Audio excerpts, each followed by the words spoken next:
Welcome to Our Girl Relationships. We talk about the problems people face in their day to day lives. Let's start with the video. Matt, I don't really have any great or unique stories about my relationship with my sister, Mary. It's the same scene as with a lot of the posters on here. My sister was always a golden child because when she was younger, she battled a lot of health issues and fought them all like a champ while juggling school. My parents were very proud of her for this fact, and of course, as her sister, so was I. Now, I'd never say that she did not deserve to be mentioned for her ability to cope with so much at such a young age. But my point of contention was always that it wasn't something necessary to bring up at all and every place. It was like for my parents, that had become like their personality, and as sickening as it sounds, it had become their brand, and of course, they did spoil Mary who had given them this new identity, got them so much sympathy, so many gifts, etc. My parents literally milked it all so much that she was literally given the Student of the Year award in middle school for being as strong as she was. And I, amidst all of this, had become the rejected child. My parents never bat an eye at me or what I was doing. Everything I achieved was either only met with a nod of approval or snide remarks as it was never good enough in comparison to their warrior of a daughter. Needless to say, I had started to get frustrated, but knew the moment I'd open my mouth about it, I'd get punished in the worst possible ways for being inhumane towards my sister and her struggles. So I started to maintain my distance. Thankfully, it was from high school onwards that things started to get better. Everyone sort of realized how much Mary and my parents would milk the situation, and she began getting treated like everyone else. My parents and her weren't happy with it, but what could they do? Nothing really. As for me, I was just glad that no one really knew me as Mary's sister. So my high school years were nothing but a blast. I made friends and met my soulmate, Zach. These people meant to me more than family ever did and became the people I was destined to spend my college years with. I graduated from high school and got into college, and eventually, a year or two after Mary followed me and got into the same college as I did.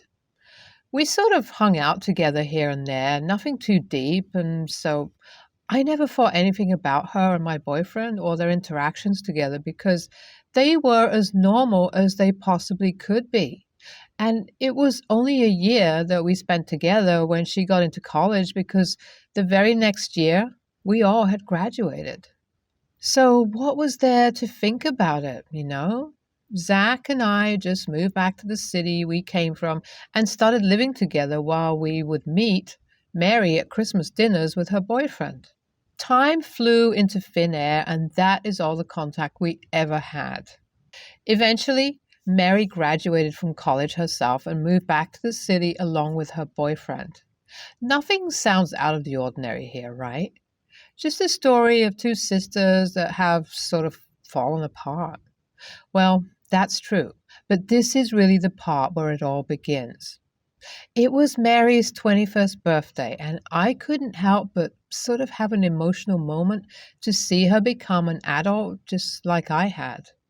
I knew she was throwing this huge party at her house, but I didn't really expect to be invited, but to my utter surprise, not only I was invited to it, but also was given an extra and apparently a special invite for Zach.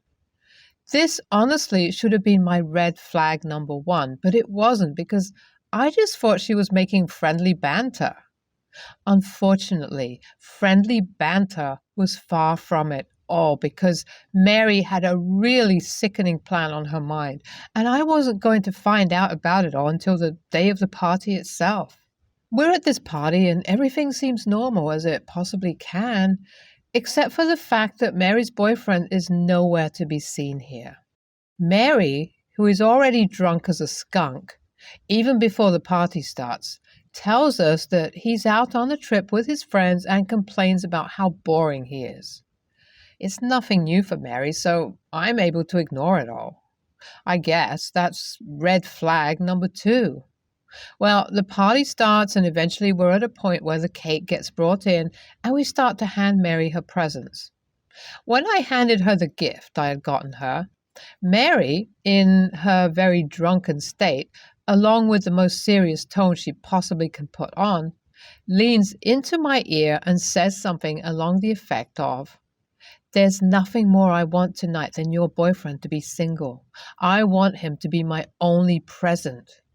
Her comment was followed up with something like, "If you don't fulfill my request, I have other ways to do it myself." I was so dumbfounded upon hearing this. It was like I had to ask her a couple of times just to confirm she wasn't joking. Unfortunately, she wasn't. And that is where I knew I had to run. I immediately pulled Zach aside and told him that we needed to leave. Zach tried to question me, but it was only when we got outside that I explained everything to him. He was as astounded and disgusted as I was. He confessed to me that at the party he was indeed getting a lot of stares from Mary's friends, which had made him feel pretty weirded out and unsafe. I was enraged. I knew I had to tell my parents about this all, but of course, the talk was an absolute fail. I don't know why I expected something else. I expected my parents to have an inch of common sense or decency. But nope, that was far from it. They not only agreed with her comments, telling me that a girl like Mary can have everything she wants, but also shamed me for not just getting up and giving up on my boyfriend. I was at a loss for words because I thought they had really liked Mary's boyfriend and admired them as a couple. I'm really not surprised at all of this, but at the same time, I'm starting to get a really bad vibe from these people. Something inside me says that I should run away as far as I can from them. AITA? After reading all of you guys' messages and comments, I felt a huge sense of relief take over me because I understood how panicked I was getting and how much of an overreaction I was sort of making out of this situation. I'm not minimizing the intensity of this situation, but the fact that I had gotten so insecure, worried, and scared just goes on to tell how much my parents had messed with my mental health and how weak they have made me feel in front of me when I knew Zach would never leave me for Mary. Thanks to you guys, though, I finally feel like I'm in control of the situation. And although there's a lot to worry about, I don't have to make myself go crazy over it. I have started to realize just the extent of torment my parents put me through and just how important it has become for me to put these people at a distance. But before that, after talking to Zach and reading all of you guys' suggestions, I have decided that it would really be for the best to approach Charlie, Mary's boyfriend, about this situation. It's not me who's going to do it, though. Charlie and I have never been that close, but Zach and Charlie have a couple of mutual friends from college. It's him who's going to make the move. We have already messaged him for the same. Now we're just waiting for a response. Let's see how things go. Zach and Charlie met at a bar today, and this is all that went down. Zach told him all about the situation, and by the way Zach was talking about it all, it seems like Charlie already had his own suspicions because, according to him, the only reason he ever went on that trip on her birthday was because she had told him she was having an all-girls party. It clicked to me there that there was literally no other guy except for Zach, and this other dude who seemed just as lost as Zach was. I was sick to my stomach upon hearing all of this. I thought to myself, how can someone be so vile and desperate? Mary truly hasn't changed, and I have realized that reaching adulthood hasn't mentally stabilized her one bit. She's the same old girl that thinks that the world revolves around her, and it's all because of my parents that she thinks she's still a little princess. She's not, though. and people aren't the toys she thinks they are that she can steal and play with. It's not me who's going to teach her this lesson, though. It's Charlie, who has most likely already done something because Mary and my parents won't stop spamming my phone like crazy, threatening me with all sorts of things. I'm as unbothered as I possibly can be. But I know Charlie has done something really crazy for them to be so mad. This information, like the rest, will come to me as well eventually, and I'll update you all about it. Here's my final update. It's been a month since everything went down. Charlie had gone on another trip to get his mind off of things, and Charlie came over a couple of nights before because he wanted to thank us for letting him know of the situation and not blinding him like some of Mary's and his mutual friends had by overlooking all that Mary had been doing. Apparently, Mary had been cheating all throughout their relationship, and it is only now that he found out about most of it. Poor guy had been paying for most of her and my parents' expenses because never had a job ever since the two graduated. He was literally planning to propose to her after her birthday. My jaw dropped after hearing all of this, but thankfully, it was all worth it when he also told us that he had dropped her completely, kicked her out of the house, took away the phone and car he paid for. Mary is currently at 0, and it makes sense now why my parents were as enraged as they were. I still can't get myself to empathize an inch with them, though, and I let them know of it when I called the cops on them and filed a restraining order once they showed up at my house. The restraining order was pretty easy to get because of all the threatening messages they had been leaving me, and with that, the very toxic, unnecessary relationship with my family had come to an end. I haven't been happier lately, and I cannot be more thankful to this community, my amazing friends, and Zach for the tremendous support. Thank you for reading, everyone. NTA, Mary is an entitled piece of trash, and due to it is no fault of hers because it's your parents who have been enabling her all her life. Hopefully, with what Charlie did, she's learned her lesson. It's highly doubtful that she did, but hope is all you can have for her at this age. NTA, glad you dropped your parents, something you should have done years ago. I hope you get some peace of mind and stability without them. My daughter, 19 female, has been in a relationship with, let's call him T, 22 male, for a few years. My husband and I have no issue with T. He's decent and respectful. However, we recently noticed that some of our valuables were starting to go missing. We came up with a plan that we will first ask my son, 16 male, to stop bringing his friends and see if things still went missing. Then ask my daughter to not bring T for the same reason, just so we can try and scope out who's the culprit. My son complied. However, my husband's watch went missing 2 weeks later. We didn't want to throw a fuss. Maybe we misplaced those items. After a thorough search of our home, cars, and workplace, we realized that there's no way they were misplaced. We then asked our daughter to stop bringing T home. We said she can make up an excuse to cover the real reason to not cause a ruckus, just in case. She threw a bit of a tantrum, but understood in the end. A month goes by and nothing else went missing, and we still couldn't find what was. I come home from work and see my daughter and T sitting in the living room. I asked my daughter to come to another room and express my disappointment for her going against my wishes. She said that because nothing else went missing, she thought it was fine.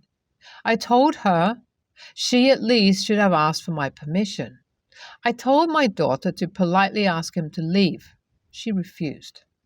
I took it into my own hands and explained to T that he cannot come over and the reasons behind it. He immediately became defensive and said I was accusing him. My daughter jumped to his defense, but I still asked him to leave. Later in the week, my daughter comes home crying and screaming that her and T broke up and that it's all my fault. I tried to console her, but she stormed off to her room and has barely spoken to me for the past week. AITA? Just for clarity, when I spoke to T about the missing valuables, I did not accuse him of being the one to steal them. I simply explained that things were going missing and did not want anyone from outside of our household to come over until the situation was resolved. I'm also seeing a few comments regarding the age gap for when they met. My daughter was a month from turning 18 at their time of meeting. I believe he turned 20 not long before then. I met both him and his parents a few months later, and they were decent people. I did not have an issue. This didn't take nearly as long as I thought it would. This morning, my husband and I went to our local pawnbrokers to try find our missing items. Only 2 of the stolen items would stand out. One had a specific date engraved and my husband's watch. We went to one pawnbroker that is a branch, so they have a business in, basically, every town. We didn't find anything there, but the worker kindly offered to call other branches of the next towns over. To our delight, we found the date engraved item. They have a privacy policy regarding disclosing the name of the seller. Understandable. So we contacted the police and said we found an item in one of the stores. It took them an hour or so to send out an officer to the store and recover the name of the individual who pawned it. We received a call about 30 minutes ago. Turns out it was T who pawned the item. Police will be taking further action. I'm guessing they'll pay him a visit. Since we only found one item that was pawned, we're not sure if it was only T solely responsible for the missing items. Hopefully, we can recover the rest and get some answers in the coming days. Thank you to those who offered helpful advice to recover our items and prevent any further ones. NTA, I think you found the culprit. It's real convenient that things stopped disappearing when he wasn't around.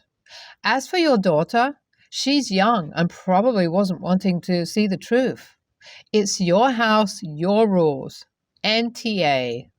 NTA. Either T broke up because you were onto him and now he's moving on to his next mark, or else he broke up because he wasn't stealing and he felt disrespected from the accusation. Either way, I would continue to keep an eye on your valuables. There is always a possibility that your son is the one who is stealing, and he's smart enough to stop doing it while T is not there to take the blame. I would wait and see if anything else goes missing, and especially if it starts happening when your daughter gets a new boyfriend. I would suspect your son. I don't suspect your daughter because I don't think she would blame her own boyfriend, but I could be wrong. If you find out it was one of your children, please make sure to apologize to your daughter for breaking up her relationship if it was your son, and to apologize to T. Summer of 2021. I'm female 28. My mother-in-law passed away due to a terminal illness. I had an extremely close relationship with her, and she was sort of a mother figure to me since I didn't have a mother and my ex-husband, 30, and I were high school sweethearts. Before her passing, she gave me the ring that she wore on her finger for 30 years. Not her wedding ring, but one she held close to her nonetheless. It belonged to her mother and her mother's mother, and she wanted me to have it since she never had a biological daughter to give it to. It's one of my most cherished items. Months after this, my ex-husband cheated on me, and our divorce was finalized 2 months ago. Since the divorce, he's been nagging me about giving the ring back, saying it should stay in the family where it belongs, that it's more valuable to him since it was his mother's and not mine, and that it's what his mom would have wanted. Recently, his family has been putting a lot more heat on me to give the ring back and even threatening court. I was contemplating giving it back, but my ex-brother-in-law's wife informed me yesterday that my ex-husband is more than likely going to sell it, probably to cover all the divorce fees since I took half his shit, LOL. I understand wanting it back or wanting it to stay in the family, but out of all the women my mother in law could have given the ring to, she chose to give it to me. It means something to me, and I don't want to give it back to my ex just so he can make a pretty penny. At the same time, I hate to keep something sentimental from a grieving family. I don't want to keep something that's rightfully someone else's, even if they're just going to discard it. Please, AITA, since a lot of people are asking, it was appraised for 40,000 US dollars. NTA, my ex-mother-in-law gave me a ring, also a sentimental heirloom. When her son and I divorced, I asked her if she wanted to have it back. She said no. I was the daughter she always wanted, and she gifted it to me because she loved me. Ask yourself, if she lived to see how it all ended, do you think she would ask for it back? I'm inclined to think not. NTA, do not promise this or even mention it, IMO. But if it would make you feel better about keeping it, consider that years from now, you could possibly consider passing it back to his family in your will if the circumstances are fitting at the time. Then wear it and enjoy wearing it as a remembrance of someone who loved you and wanted you to have it.